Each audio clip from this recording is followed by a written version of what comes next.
una novela peruana escrita por un autor guaracino, Marco Yauri Montero, y la novela se titula La sal amarga de la tierra.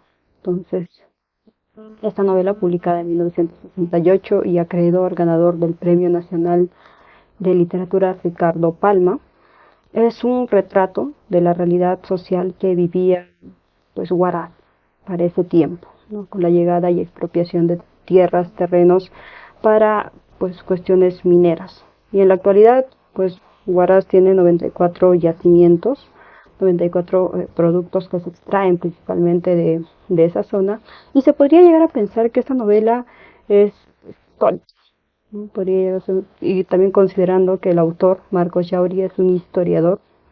Sin embargo, lo hay que considerar como una novela, como se ha publicado como tal, una novela, no un libro de historia, sino como una novela, pero que toma hechos históricos para poder narrar y desarrollar a los personajes. Entre los personajes de la novela, principalmente, tenemos a don Claudio López, a Gregorio Espejo, Marcelo García, Humberto. También tenemos a la esposa de Gregorio Espejo, que es Elizabeth, a la mamá de Elizabeth, Zoila Cortabarría, a Gueda, una profesora que vive por ahí y que posteriormente se conoce con Marcelo García, y entablan una relación amorosa. Y también bueno, hay representantes mineros como por ejemplo Mr. Yankee o Mr. Murray. Incluso al final aparece otro personaje que es Mr. Nicholson, y también representantes pues de los indios, entre ellos de Takashi, Kunsa, sus hijos y otros. Y también hacen presencia los operarios de don Claudio, entre ellos está Pedro, Felipe y también Marcelino. Bien, la novela tiene 25 capítulos en los que inicia pues mostrándonos a estos personajes. Entre los principales, como había mencionado, está don Claudio, que era un hombre que había empezado a hacer su fortuna, pero gracias a los terrenos que le había dejado su padre, o a los padres se habían adeudado más jóvenes para poder tener esos terrenos, pero que el haber conseguido estos terrenos había sido pues una sentencia casi de muerte para los hijos de esta pareja y para los hermanos de don Claudio, ya que debido a este constante endeudamiento sufrían de hambre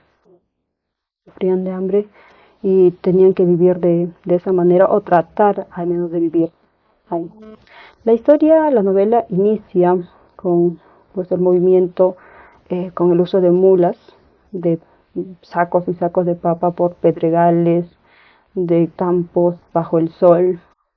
En la que está Felipe, Pedro y don Claudio transportando una gran recua, de asnos cargados de sacos de papa, y lo cual están transportando para la hacienda de don Claudio. Entonces, esta era una actividad ya bastante cotidiana.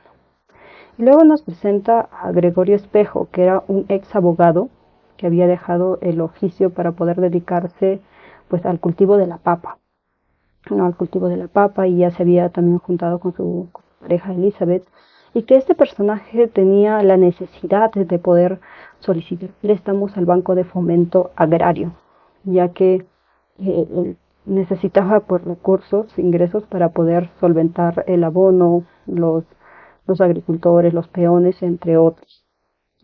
Pese a que estos préstamos se retrasaban mucho por los procesos burocráticos, a pesar de eso tenía que seguir esperando a que llegara, porque era la única manera para poder sobrevivir.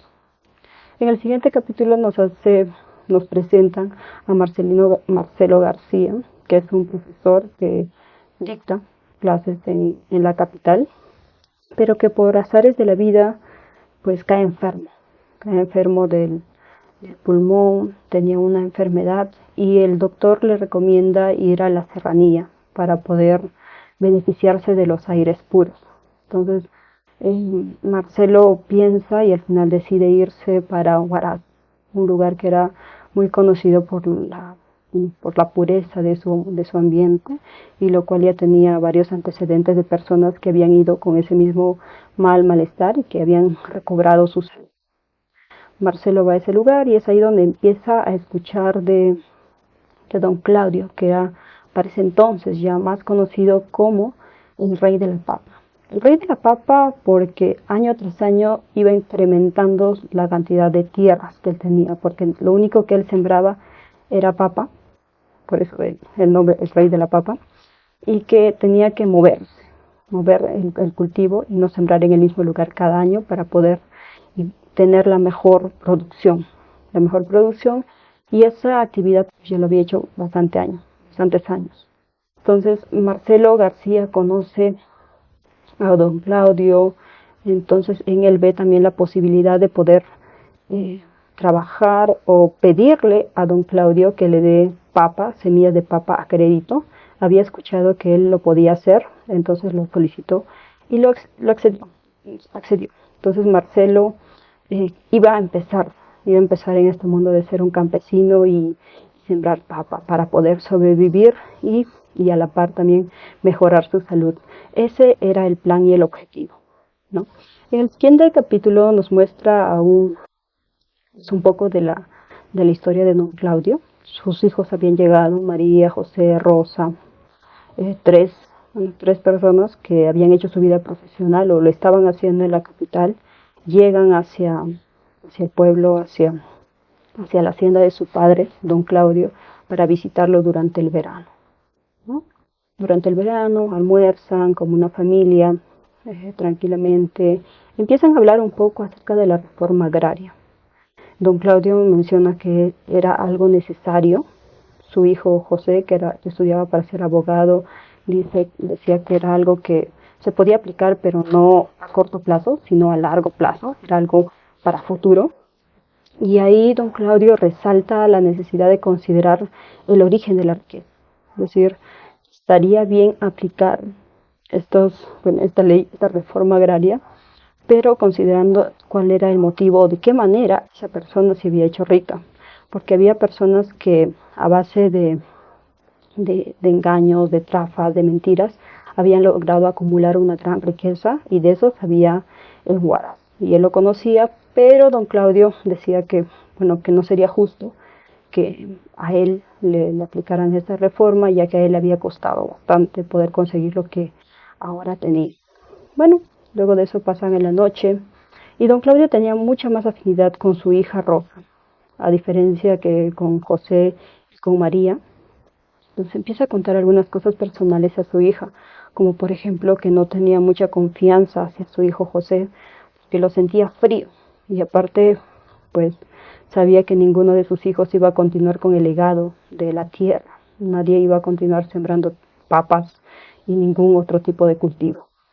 Le comenta un poco acerca de su infancia, en la que sus padres tuvieron que endeudarse, mandaban a sus tres hijos, entre ellos don Claudio, a la ciudad para que pudieran educarse, estudiar, pero la situación era muy deplorable. Incluso comenta que había docentes, profesores que prestaban más atención a los hijos ya de familias que tenían más ingresos, a diferencia del de ellos. Y lo que podían llegar a comer, alimentarse, era una sopa negra, algo muy sencillo, lo que les permitía poder conseguir con el poco dinero que tenían. Entonces, en ese proceso de infancia llega la enfermedad de la tifoidea. Sus padres habían prohibido a don Claudio, entonces Claudio nada más, acercarse a sus hermanos debido al miedo del contagio. Y así lo hizo. Claudio por un tiempo no podía acercarse, cuando iba a verlos solamente los veía de lejos, hasta que un día su madre cayó enferma, su hermano pequeño, y todos estaban en el hospital. Y al día siguiente su hermanito de 8 años amaneció muerto, había fallecido por la tifoidea. Entonces ese es un episodio que lo marca de por vida y a partir de eso tampoco la situación mejora, todo fue empeorando hasta que en un punto durante su juventud don Claudio va hacia la casa de sus padres que todavía vivían en situaciones tristes y le ofrece o le propone empezar con la siembra de la papa. Y que había visto que había personas que habían logrado prosperar y salir adelante con la venta de este producto, de este tubérculo. Y así lo hicieron, su padre aceptó, empezaron poco a poco empezaron a sembrar, a producir y fue creciendo, como mencioné. Pero lamentablemente los padres de don Claudio no pudieron ver los frutos del esfuerzo que ellos habían iniciado. Para ese entonces ellos ya habían fallecido. Entonces don Claudio simplemente continuó. Y le confesó a su hija Rosa que ya había pensado en todo para el futuro. Por ese entonces don Claudio ya era un anciano. Entonces él había planeado y estaba dejando fuertes sumas de dinero en el banco para cada uno de sus hijos.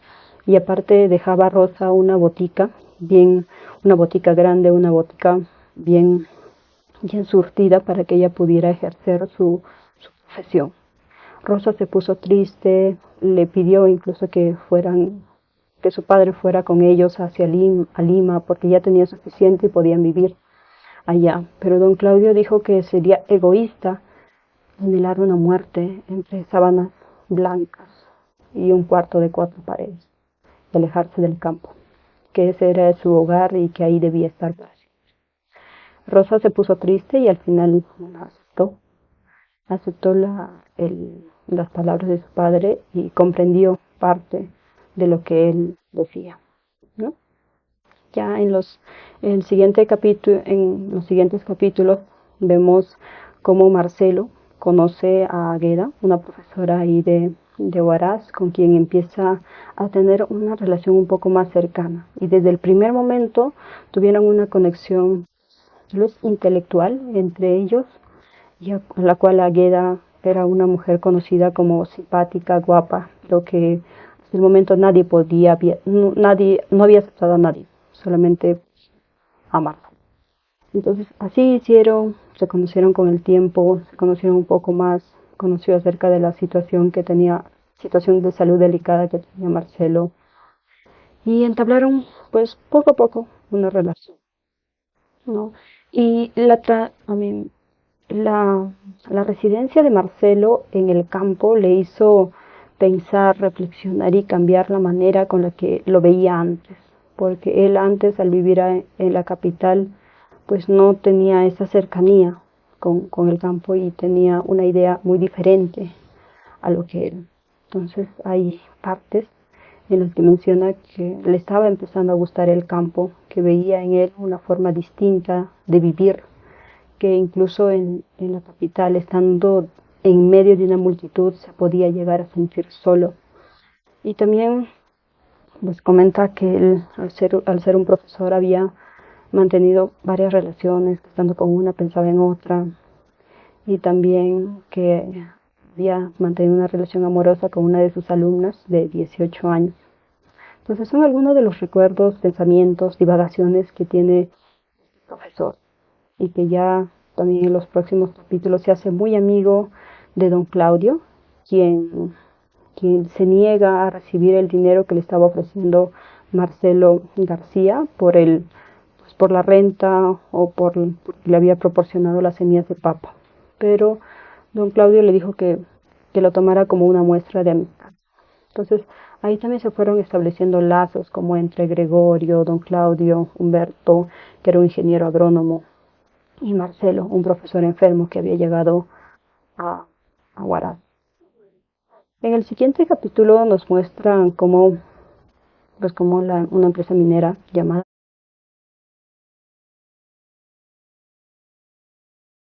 Winac Mining Corporation está en Huaraz y necesita terrenos, necesita tierras para poder hacer una represa grande o expandir las producciones y la recolección de minerales preciosos. Entonces, entre las tierras afectadas estaba parte de Pariac, que era, parte de los dueños era Zoila Cortabarría y también Gregorio Espejo, quienes no tenían la opción de poder decir que no o que sí. Prácticamente estaban obligados a tener que ceder sus terrenos, porque para ese tiempo, tal vez hasta la fecha también, el gobierno favorecía mucho a las empresas extranjeras, y tienen la frase de tener carta blanca para poder pues tener las cosas o los recursos que ellos necesitaban. Entonces tenían bastante apertura para ese momento. Y así pasó. Le ofrecieron 5 soles por el metro cuadrado. Ellos trataron de subirlo a 10 soles. Los propietarios quisieron que sea 10 soles, pero los representantes mineros no lo aceptaron y se quedó con la suma de 5 soles. Y empezaron, como ese tipo de trabajos que son internacionales gigantes. Entonces el trabajo fue bastante rápido. En 3 meses se tenía planeado hacer toda la pampa y empezar con el establecimiento de las represas. Pero durante la construcción no respetaron los terrenos aledaños, que todavía era de Gregorio y de Zoila. Entonces fueron tirando y quitando parte de las plantas, la cebada, las sementeras. Y esto hizo que Gregorio se molestara mucho y fuera hacia el lugar para poder reclamarles.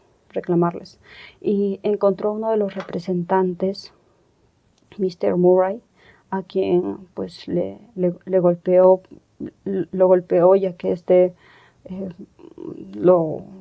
estaba tratando despectivamente. Entonces le respondió y hubo ahí una trifulca y le prometieron a Gregorio que le iban a restablecer, reponer los daños que se había causado hacia sus tierras.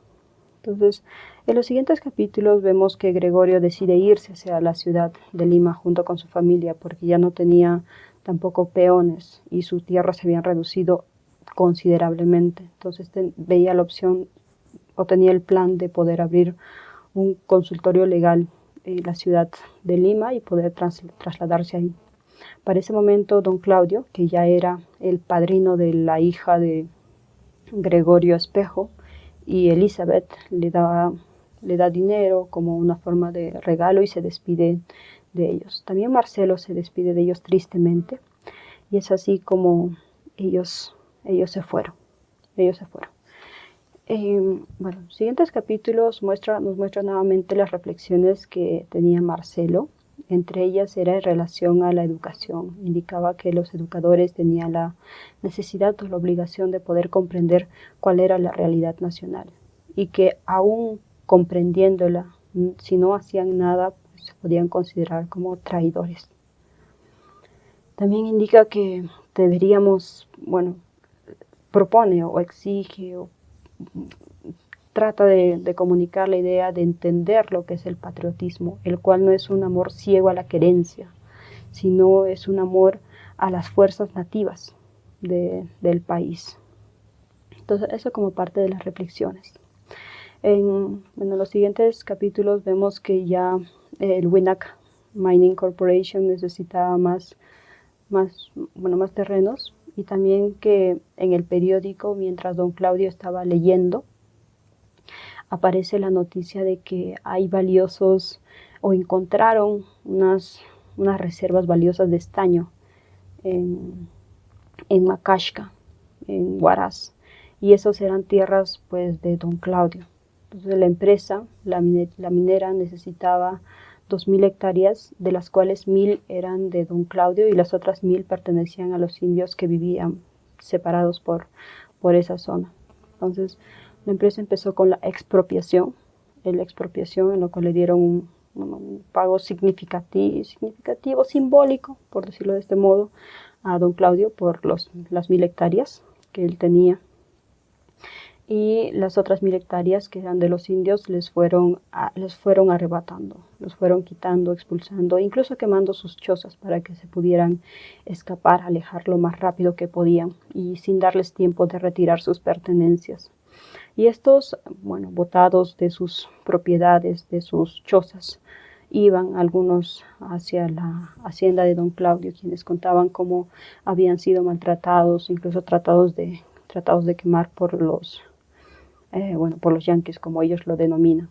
Entonces, don Claudio iba escuchando parte de las historias que ellos traían, las historias trágicas, y se compadecía de eso. Y en él nacía el deseo de poder hacer algo. Para ese momento, don Claudio, ya también era un anciano, todos sus terrenos lo había ido separando entre sus trabajadores, operarios, y lo iba a dejar. Y tenía planeado irse a la ciudad de Lima, finalmente hacer caso a sus hijos y poder vivir con ellos en la capital. Ese era el objetivo que tenía don Claudio, pero que al final no se va a llegar o no se llega a concretar por una serie de decisiones que él toma, y que son en consecuencia al modo en la que él desea vivir. Bueno, un hecho paralelo a ello es el caso de Rudencindo Peña, que era también un hacendado, como al nivel de don Claudio, pero a diferencia de don Claudio, Rudencindo había logrado conseguir todo su terreno y riqueza a base de mentiras y engaños. Los que ya vivían ahí mucho tiempo sabían que el modo de operar de esta persona era el de engañar a los indios que vivían ahí y obligarles a darle sus terrenos. Y de ese modo él, desde su padre, fueron incrementando la riqueza de la familia Peña. Entonces, y ahora también Rudencindo quería hacer lo mismo para poder conseguir más terrenos para sus productos.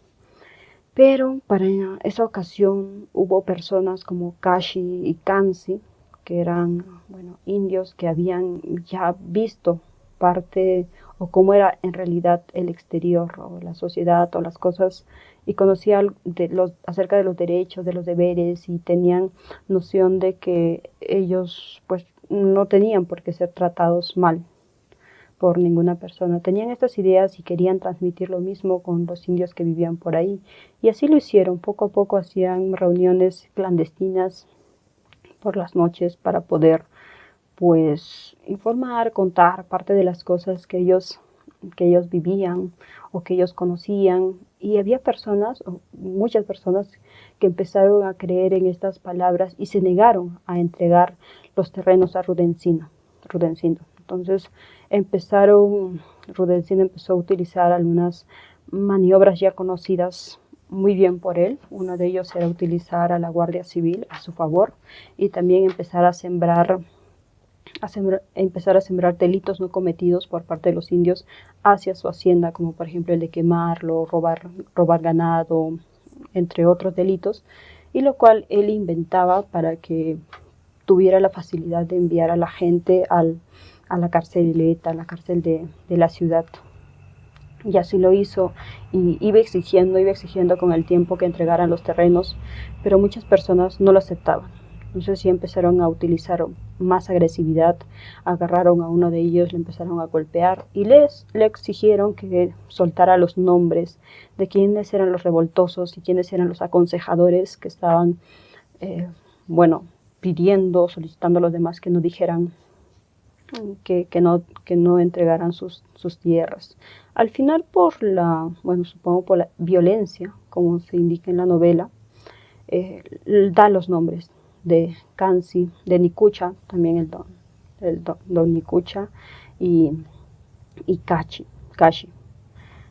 Entonces, Kunsa y Kashi, al escuchar que habían enviado a don Nicucha a la cárcel, deciden escapar por las punas y esconderse ahí en una cueva hasta nuevo aviso, porque lo estaban buscando y los iban a matar.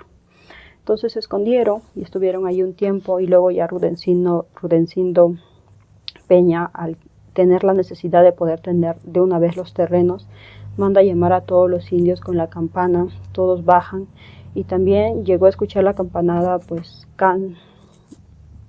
Kashi y Kunsa, quienes bajaron de sus escondites y fueron delante de los indios y exigían que le dijera para qué le estaba llamando y que ellos no iban a entregar nada. Y es ahí cuando se desata pues una masacre entre la Guardia Civil y los indios, a quienes empiezan a disparar y empiezan a correr despavoridos. Ahí es donde muere pues Kansi, Kashi, y también el hijo de Kashi y entre otras personas que estaban ahí. Esta escena fue espectada por unos estudiantes argentinos que estaban de expedición por esos lugares de visita, estaban haciendo una investigación. Entonces vieron la escena. Al inicio pensaron que era una cacería de pumas, y luego al acercarse más y ver de cerca, vieron que era pues la Guardia Civil, personas armadas, quienes estaban disparando a los indios. Entonces se acercó uno de los estudiantes y amenazó al capataz y amenazó pues con denunciarlos, con ir a su país, hablar mal de las cosas que estaba pasando en Huaraz. Y no se arrepintió este capataz de Rudencindo. Al inicio sintió miedo, pavor, pero pudo más su fuerza, su egoísmo, y decidió mandar a encarcelar también a estos estudiantes. Estas muertes que hubo este día, al menos impidieron que Rudencindo continuara con sus planes de poder arrebatar la mitad de las tierras de los indios. Y aparte también hizo que liberaran a las personas que habían encarcelado injustamente en las carceletas.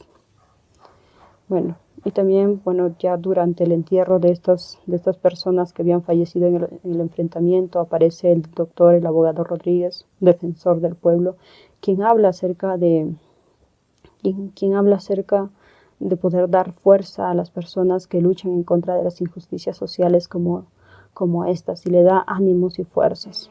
Y ahí estaba Marcelo García escuchando, y lo cual también le hacía entender, le hacía comprender un poco más de cómo era parte de las luchas sociales que estaban aconteciendo en ese tiempo en el Perú. Ahora, volviendo con don Claudio, como ya mencioné, tenía pues esta ira acumulada de poder hacer algo contra los abusos que estaba cometiendo, y una mañana decide agarrar una de sus armas e ir con su caballo montado.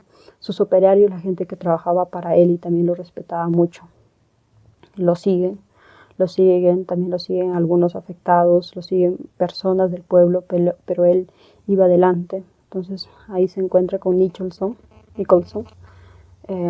y empieza el enfrentamiento, en la que don Claudio termina siendo pues baleado se golpea la cabeza, en realidad, se golpea la cabeza entre uno y otro movimiento. También estaba su perro Volga, quien también muere pues durante ese enfrentamiento. Y la Guardia Civil, como ahora conocemos la policía, iba a empezar a disparar, pero al ver que estaban siendo rodeados por muchas personas, entre ellos, como dije, trabajadores, gente afectada, pobladores, decidieron pues mantenerse ahí y no hacer nada. Al día siguiente empezó el entierro, la sepultura de don Claudio López, quien había sido reconocido por los indios como una persona del pueblo, ya que se había desprendido de su riqueza al final de sus días en favor de las personas que no lo tenían. Entonces se fueron despidiendo, pero también el entierro de don Claudio fue un motivo para poder nuevamente enfrentarse entre los revoltosos, las personas que exigían justicia, y la Guardia Civil. La Guardia Civil, Marcelo casi termina, lo iban a agarrar, lo iban a golpear, pero fue salvado por su amigo Humberto, quien lo saca de ahí y se lo lleva.